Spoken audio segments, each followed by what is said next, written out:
जय माता दी दोस्तों, आप सभी का स्वागत है हमारे YouTube चैनल में।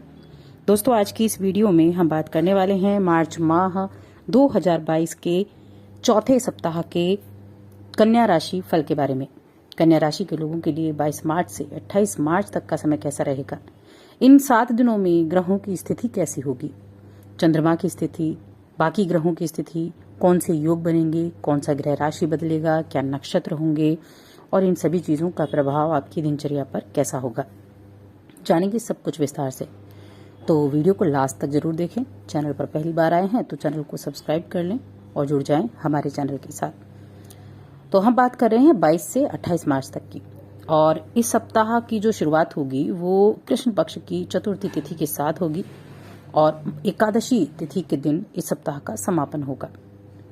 योगों की भरमार होगी। सर्वार्थ सिद्धि योग भी बनेगा, अमृत सिद्धि योग भी बनेगा, रवि योग भी बनेगा और एक ग्रह का राशि परिवर्तन होगा। बुध ग्रह जो कि कुंभ राशि में अस्त हो चुके, वो मीन राशि में प्रवेश करेंगे 24 मार्च को।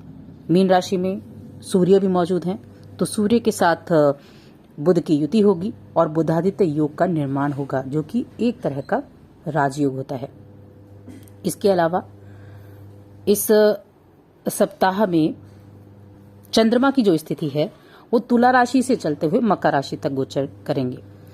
तुला, वृश्चिक, धनु, मकर, इन 4 भावों में चंद्रमा सक्रिय रहेंगे और इसी के अनुसार आपकी जो दिनचर्या है उसमें परिवर्तन होंगे।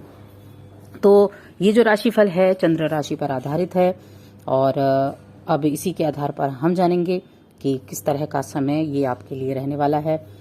तो सप्ताह की शुरुआत से हम बात करते हैं। एक तो आप खुद को शारीरिक रूप से और मानसिक रूप से काफ़ी बेहतर महसूस करेंगे। किसी भी तरह का अगर तनाव था तो उसको दूर करने का प्रयास करेंगे, खुद को पर हावी नहीं होने देंगे। और क्योंकि देखिए, जब भी कोई, चाहे आपको मानसिक तनाव हो चाहे शारीरिक, मानसिक तनाव सबसे ज़्यादा समस्याओं को जन्म देता है, मेंटली पर तौर पर भी, शारीरिक तौर पर भी। तो आप एक अनुशासित व्यक्ति हैं और ये आपके लिए बहुत अच्छा है। आप अपने स्वास्थ्य के मामले में भी अनुशासन का पालन करते हैं। अब पैसों की जो अहमियत है वो आपको पता है, लेकिन फिर भी इस सप्ताह में आप अपने जो धन को बेबाक तरीके से खर्च करने से बचें। सिर्फ जरूरी चीज़ों पर ही धन का खर्चा करें, बाकी आप संचित करने की तरफ ज़्यादा सावधानी करें। इस दौरान कुछ ऐसी स्थितियां आ सकती हैं कि जब आपके जो करीबी सदस्य हैं घर के, वो आपसे कुछ पैसों की डिमांड कर सकते हैं किसी चीज़ के मामले में, और अगर आप इसी तरह से खर्चा करेंगे तो उन्हें देने के लिए आपके पास कुछ नहीं होगा, जिसकी वजह से रिश्तों में दूरियां आ सकती हैं। तो थोड़ा सा ध्यान आप ज़रूर रखें। आपके माता पिता हैं, आपके बड़े भाई बहन हैं, वो किसी न किसी तरह की बातें आपसे बोल सकते हैं, तो थोड़ा धैर्य बनाकर ज़रूर रखें। अब बात करते हैं आपके करियर के बारे में। तो ये समय है आपके करियर को रफ्तार देने का। अगर आप एक व्यापारी हैं, अचानक से नए ग्राहक आ सकते हैं, नए निवेशकों से मुलाकात हो सकती हैं, उन्हें अपने पक्ष में करने का मौका आपको मिलेगा और जब ऐसा मौका मिले तो उस मौके का फायदा जरूर उठाना चाहिए। किसी तरह के समारोह में सम्मिलित हो सकते हैं और इस समारोह के दौरान आपके जीवन में कुछ नई चीजें शुरू होने वाली हैं। परिवार में किसी नए सदस्य के आगमन का भी योग है, तो नए सदस्य के स्वागत करने के लिए भी तैयार रहें। व्यवस्थित तरीके से आप कामकाज को करेंगे और साथ में प्रॉपर मात्रा में थोड़ा आराम भी करेंगे। अच्छा, कुछ लोगों के लिए ज़रूर पदोन्नति होने का योग बना हुआ है। अगर आपने मेहनत की है तो आपके लिए पदोन्नति भी होने का योग है इस सप्ताह के अंतराल में। प्रेम संबंध सही रास्ते पर चलेगा। सप्ताह की शुरुआत से ही चीज़ों को सुलझाने के प्रभावी तरीके आपको आते हैं और वाणी के जरिए भी आप काफ़ी प्रभावशील होते हैं, तो ये दोनों ही चीज़ें आपके लिए कारगर रहेंगी। कन्या राशि के लोगों के लिए विशेष रूप से ये सप्ताह जो है बड़ा रिलैक्स वाला रहेगा, यानी कामकाज के मामले में। यात्राओं का योग भी है।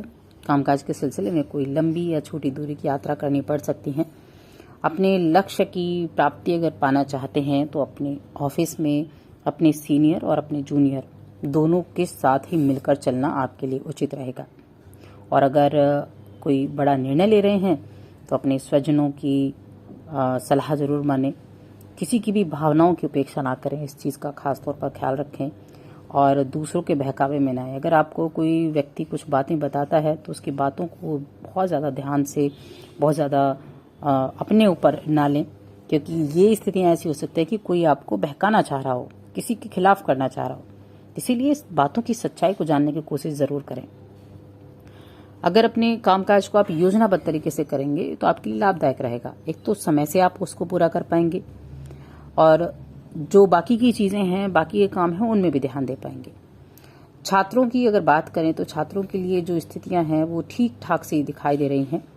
आपके जो राशि के ग्रह सितारे हैं वो इस तरफ भी इशारा कर रहे हैं कि आपका मन मध्य सप्ताह में कुछ भटक सकता है। ऐसे में अपने मन को काबू में करें, एकाग्र करें, मेडिटेशन करें, योग करें, अपने घर परिवार के सदस्यों से बात करें ताकि इस तरह की चिंताओं से मुक्ति पा सकें, निजात पा सकें और अपना ध्यान जो है वो अपनी पढ़ाई पर आप लगा सकें। तो इस तरह का जरूर ध्यान रखें इससे पहले कि आप अपने समय की बर्बादी करें। देखिए, सकारात्मक चिंतन जब आप करते हैं तो वो आपको उन्नति की तरफ लेकर जाता है, प्रगति की तरफ लेकर जाता है। तो अपने मन को जरा सकारात्मक रखें और पढ़ाई लिखाई की तरफ ज़्यादा रखें। व्यापारी हैं तो मनचाहा लाभ अगर आप पाना चाहते थे तो हो सकता है उतना लाभ ना मिले जितना चाहते थे। लाभ तो मिलेगा लेकिन शायद उतना ना मिले जितना आप चाहते थे। तो हताश बिल्कुल ना हो, आज नहीं तो कल आप उससे कई गुना लाभ प्राप्त कर सकते हैं। प्रेम संबंध की बात की जाए तो प्रेम संबंध में खुद के साथ और अपने लव पार्टनर के साथ ईमानदार रहें। बस इस एक चीज को ध्यान रखें, क्योंकि अगर आप दो नाव में पैर रखकर चल रहे हैं तब आपको बहुत बड़ी समस्याओं का सामना करना पड़ सकता है, परेशानियों का सामना करना पड़ सकता है।